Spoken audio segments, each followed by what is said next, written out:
Welcome back. I'm Michael Bull, and you're listening to the Commercial Real Estate Show. Today we're talking about healthcare and healthcare real estate. Please welcome my next guest, Ernie Anaya. He is VP with Healthcare Real Estate Services at Bull Realty. Ernie, thanks for joining us here in Studio One.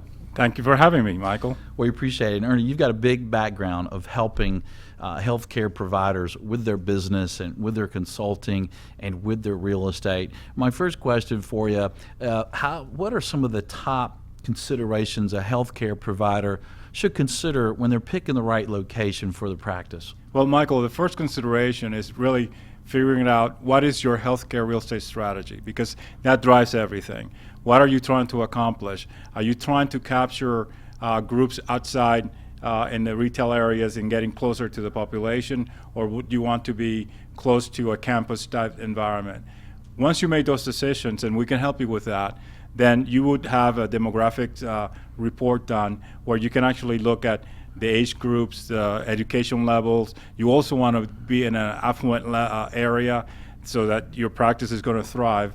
You're also going to have to look at what is the best accessibility, and is it visible from the road? Almost sounds like retail. Exactly. So the retail industry have made this a science of doing site analysis or site picking a site. So this is kind of like the same thing now for healthcare. Healthcare has now called it retailization, coming from retail, meaning that they're trying to create a hub and spoke.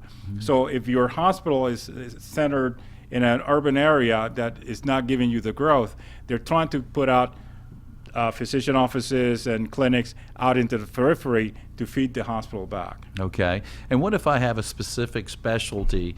How can I figure out if that specialty is going to work well in a certain location? A few things that you have to do is really look at the demographics.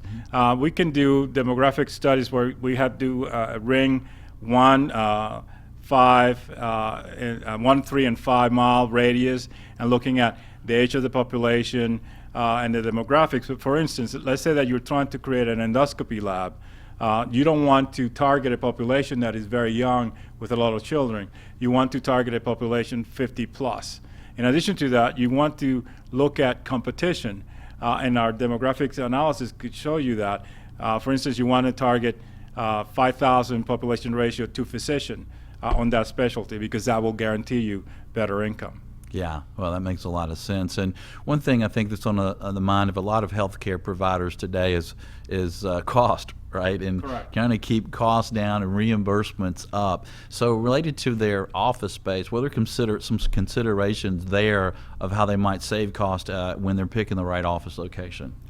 You had one of the previous guests was talking about the modular medical office, and that could be very cost effective, especially if you're looking at the ratio or your time to cash, because the construction could be done so fast and your return on investment could be so much faster. But the things that you have to look at is really a holistic approach about what you're trying to do with your strategy. And you have to really look at, is it better to buy or is it better to lease? And do a buy versus lease analysis. And we have models that will show you that. We can put in the lease rates and everything, as well as the purchase information, and then it'll determine what is the best return on investment for you. Not everything is going to be everybody is not better suited to lease or to buy. It's based on your strategy and your return on investment requirements. And let's talk about that, because I think healthcare providers do get in locations, stay there for a long time, so and they don't change their size of their space that much, so you think it would lend itself very well to purchase versus lease. So what are some of the benefits on the purchase side of the table there? There's a significant amount of advantages there. Right now, if you look at the cost of Class A buildings, you're upwards of $28 per square foot.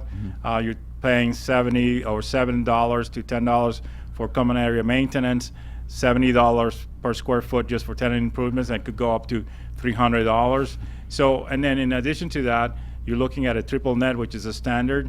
That means that you have to pay property taxes, maintenance, utilities, and all of that. Even as a tenant. Even as a tenant. So it might make sense to taking a look at an analysis done by a professional that shows which is the better way for you. Right. And I think one of the things that's beneficial at the moment as we speak is how low interest rates are, right? Correct. So, I think if you haven't looked at a lease versus purchase when you did a lease 10 years ago, because interest rates were so much higher, you may want to look at that today, right? Especially before the interest rates go back up, because the Fed is obviously talking about that right now. Right.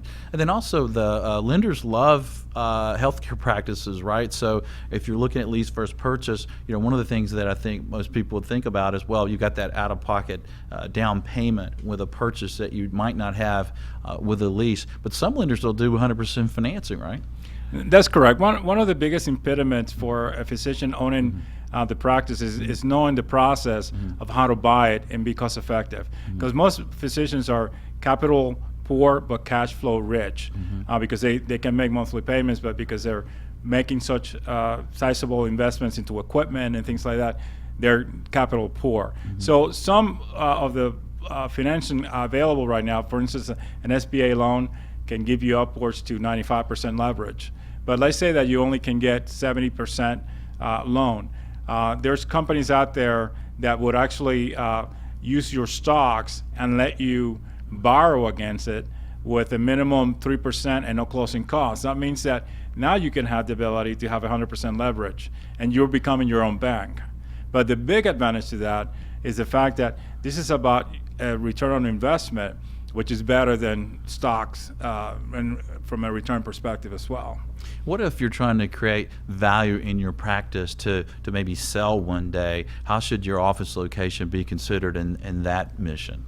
The trend right now in healthcare is for hospital or integrated health systems to go after very profitable group practices. So if you want top dollar in your group practice, not only do you want to have a solid practice with patients and things like that, if you own your building as well, the valuation of your practice is going to be greatly increased. But not only that, that could also contribute to your retirement fund. Right. I've seen some folks that sell their practice or their business, and they'll separate the real estate, sell that to a single-tenant net lease investor, do a long-term lease, so they get more for the practice because they sell the practice to who can pay the most for the practice or the business, and then who will pay the most for the real estate separately. So they're kind of independent because you're also getting the benefits That's correct. on the lease as a tenant. You're writing off the entire lease, right? That's correct. Yeah. And also you can also hold a note. You can continue, you can sell the practice but become the landlord as well. All right, so if I need a new location, I'm a healthcare provider, give me a few quick tips how to start that process and maybe mistakes to avoid. The thing that you want to accomplish is figure out where you want to go from a strategic perspective. If you are expanding, you need to look at what segments of or what geographies are really where you want to be that will allow you to grow and be profitable. So demographics becomes paramount in making those type of decisions. How about timing? Timing, this is a funny question, but Get started early, right? Believe it or not, a few months ago, somebody called me and they wanted to move in 2 weeks. And that doesn't work out. And you had a guest earlier talking about build-outs and everything like that. So it takes, in reality, when you're looking at expanding or moving, you should start looking 2 years out at a minimum. Yeah, that's a good tip. Well, Ernie, thanks for joining us today. We appreciate you being here. Well, thank you for having me in the show, Michael. Well, stay tuned. We're going to talk about construction and build-out costs and give you some tips there. I'm Michael Bull. This is the Commercial Real Estate Show. We'll be right back. The Commercial Real Estate Show is brought to you by Bull Realty, a great place to do business. RealNex, software for productivity. Xceligent, information for the professionals. And Commercial Search, properties for sale and lease. To access these companies or for additional videos, podcasts, and articles, visit creshow.com.